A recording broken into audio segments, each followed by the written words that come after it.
Tala lava i le nei hoi wha o ponga o telefou o le si ufonga o le lau mua. O le tala mua,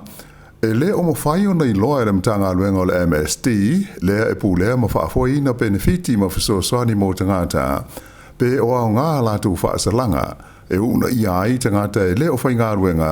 e sue ni a lātu ngā aluenga. O whaalia mai e le mtanga aluenga tele le nei le malo, le Ministry of Social Development, o le wha moe o whaasalanga o lo whaia i tangata benefiti, ina ia mauti no ai, o lo o lātou usi ta ia ma tausi sia ia inga ma tuutuunga, o lo o maua ia benefiti, ina ia whaso swani i le sa i ringa o ni a lātou ngā luenga, ai le whapea ina ia whaso ta isa o atuai ma maua ni ngā luenga. O whainu mela e pei ona whai lo mai le nei vai aso, o i lo ai, sa si tia i le iwa afe ma le whaas fulma le lua, le au whainga o whaasalanga na whaia le MSD mō tangata benefiti na misi a lātou appointments i le kuata lea na le masina o māti. Ua sili atu i le whaalua inai, le au whainga sa ia i e wha fe tolu se lau 5 leono i le taimi le tasi le tausanga taluai. O le au whainga atoa ma tā upu whapenei sa whaamawina le matanga aruenga, na maita winai le sitia i le fitus furuiva 10% pe a whaatusa i le tausanga ua tua nai. Na whaalia mai e le li ofisa sinia, e ngo ea Graham Allpress, e ulu iai le vaenga o nangalutele le MSD, o whaasalanga nei o se tasi leo vaenga o fuafuanga, e lango i na aita umawhainga mo le sa ilinga o ni ngā ruenga, a tangata ia o lo sue ni alato ngā ruenga tū mau. Ua mana o le main star o le pui o Mark Mitchell e so loia whaasalanga pupu a ia wha umi i a taimi e whale pui ai tangata e solitu la fono i lona manatu e te tau o na wha i titi ai le sanga solitu la fono pea o i a tangata. Wha alia le main star le nei se taluanga ma le wales whaasalawa New Zealand o pangota e umi taimi e whale pui ai o loo lātou maua lava noa i Paul Kalame e whaalele iai o lātou o langa, mai o mauti noa e au ngā ia wa onga i le taimi e toi fo iai i o lātou ainga pe a mā ngalo. O le nei manatu o le li minsta, o loo whaia ne iai su e ngā le matanga luenga o whale pui, ai o le wha moe au tu o Mark Mitchell, ina ia wha i titi ai te ngā tai a whaina ona o sori ngā tu la whono. Ma a whai e mana o mi ai le to e whausia o nisi whale pui fōu e le alofia lava le te tau o na whai o le tūlanga.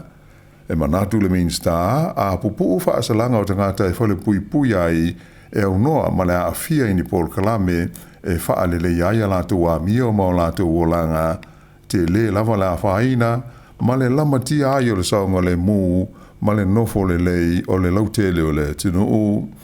Pei tai la sa whai lo mai e le suisa upu o le partia le Labour o Duncan Webb o se tūlanga wha no tele le ai lava o se isi whai ngai manatu le malo e te tau na whaia e fo i ai le nei wha awhi tā uli. Tā ue Webb o le pese māsani a le nei a le whai ngā malo i a lafo tangata i le whare pui ma tā awhi ai mo se vai teimi umi. Sa wha ma whaina fo e le li whai pule o Duncan Webb e iai ia mata upu e le alofia ai le te tau o na whale pui e stangata i se teimi umi. Ai, o le wha punga whapea a e wha ititi ai sori ngā tūla whono, pe a ave tangata e whale pui o se tūlanga le manuia tele, mai o se fuafuanga e matua le whetaui ma le tāla whea ngai. Nā tāo fia ma mōlia leo se li o lo fia tau vai le tofi pule nu o Wellingtone, ina ua le tūla na ta'wale i se poloka leo sa whaia les wharoi le taluai. O ia lea o le i ngo ia Graham Bloxham, 5 tau sanga o le soifua, e nā te whaafoi ina le i tūlau e whaingoa ina o le Wellington Live i lunga o le Facebook. O Januari, sa whailoa i whaalaua i tele lea li i, o ia e fia tau wai le pālota mo le tofi pule nuu o Wellingtone, i whai ngā pālota o le tausanga nei. O le aso luas furuiva o le masina nei o me, o le atula iai o iei lumo le whaamsnonga e tali i mōrianga ua whaia iai e leo. Tele ni company ma ia tunu I whafo, ua whaania la lātou fia umia o se vaenga o le bisinisi, ato ai ma a seta ma mea tō tino te tele, a le company o le Fonterra a New Zealand, ia o loo fia whaatau I nā atu. O lea ua atoa le tausanga talu ona whaasara lau whaalau I tele le Fonterra, ia le fia whaatau ese I nā atu o vaenga te tele o lana bisinisi, ia e au fia ia na o loa ngaosi, e pei o le Anchor, e whape fo I le Capiti ma le Mainland. Mai ua whailo mai whapea o loo au fia I company, o loo fia I le neife whaatau inga, ia le company mai whalani e ngoa o le Lactalis, le company au pito I te le I le laulangi, mo o loa ngaosi mai le susu o povi. A e whapea ai fo I ma le company e ngoa o le Baker Cheese a Australia, lea e langarangoina e le ipilionea o Andrew Forrest. O isi company tele mai whafo o loo fia ai I le whaatawina o a seta nei ma le bisinisi o le Fonterra, e au fia le company o le Nassau mai Switzerlani, ma le company e ngō o le Tanan mai Whalani. E au pito I maurunga, ma tele mea lofa tupe ma fua ai wha le tausanga sa tu inatu e tangata I le partia le National, na I lo seisi lava vaenga wha upufai I te tonu o New Zealand. O le asunga fua nafi lea sa whala o I tele mai ai le lisi alo ia o fua ai mai tangata a tō ma wha po tonga sa tu inatu I parti ma vaenga wha upufai te itasi I te tonu o le atu nuu. O le tulafono ua iei nei, e te tauai I so se parti e talia ina ni mea lofa tupe mai nisi, o na wha mau ma li potia I so se fua I ma se mea lofa tupe e o atu I le 5 afe Tala. O se swinga tele mai le tapula sa iai mua e se furu ma le 5 afe Tala. E o lo foi I mea lofa wha lilo ua mana omia o na wha iloa I le taimi nei. O le aso tolu sifuru a Perina e te tawai I so se pati o na wha mau ma wha iloa ia fua I uma la tau te talia e au fiai ma le ingoa ma le tuatusi o le tangata sa whaia lea fua ai pe a whaia 5 afe Tala ma sili atu.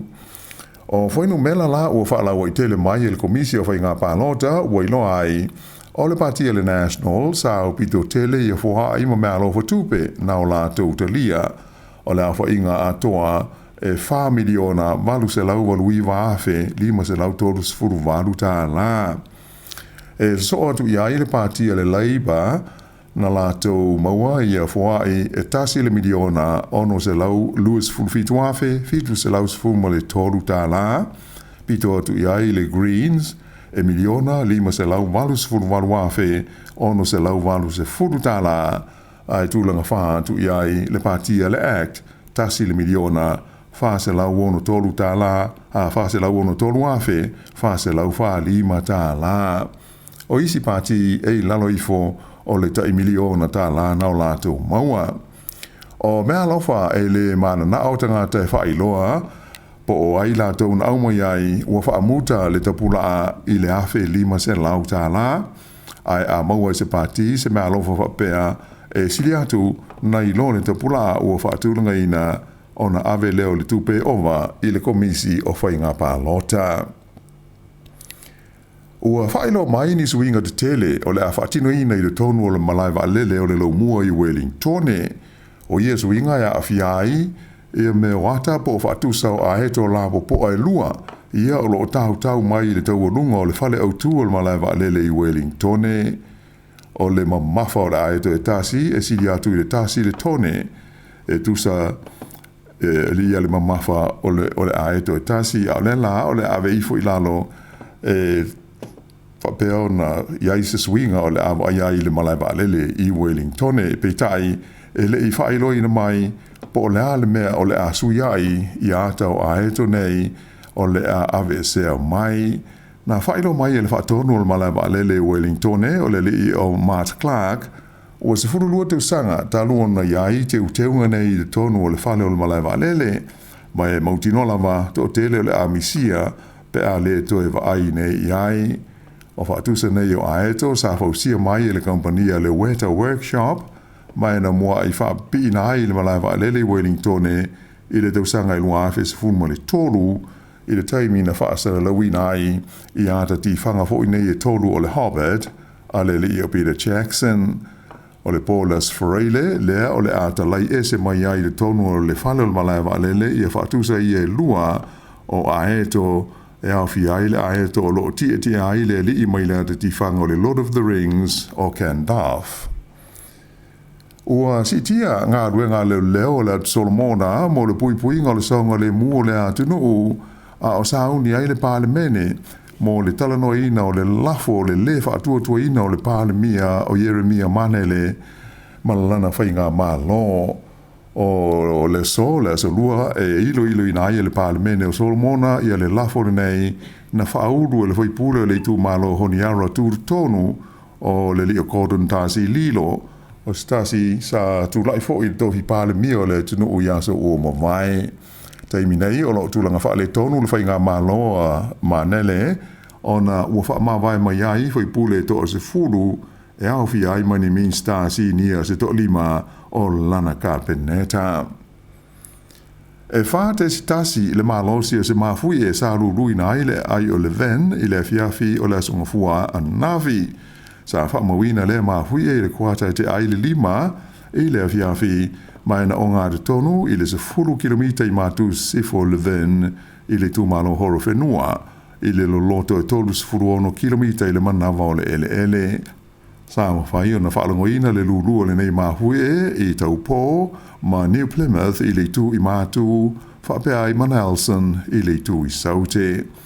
O le so lulu taruai, sa wha mawina I fo I se isi mawhui e whaatesi ma le valu le malosi na o ngā tonu I saute o le motu o Stewart Island I le loloto e 5 kilomita I le eliti tai. I tā alonga, wa manu malo na ula ka pifitu o tamai tai o New Zealand, le Black Ferns, I le Champini au o le kapi e le lalolangi pe o na foi ai I le ai o Los Angeles I Amerika I le whaai unga le vai aso.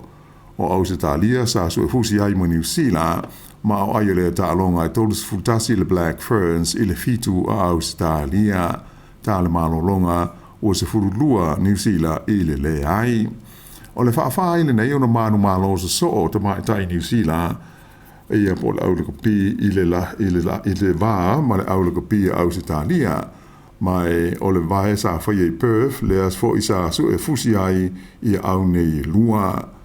O le au te to fitu o le vae ngā li, na whaia ina ia Awherika I saute I le vae ngā le semi-finals I Los Angeles, o ai le tālonga nei, tōrus fultasi Awherika ai 5 New Zealand. Ai le tālonga na su e ai le pine apa me mea po le tūlanga tōru na malo ai ia li o New Zealand ia Argentina, I ai e tolus furwalu I le se furuma le fitu I su e ngā siampini lawa I Los Angeles I le whaai unga o le vai aso. O lo tau fia I le whare mai I le ai o Tokyo I Apani le li New Zealand o Hayden Wild luas fulfitu sanga I na ua lavea I ala na wila vili vai a o tau wai I le tālonga le triathlon I le whaai unga o le vai aso.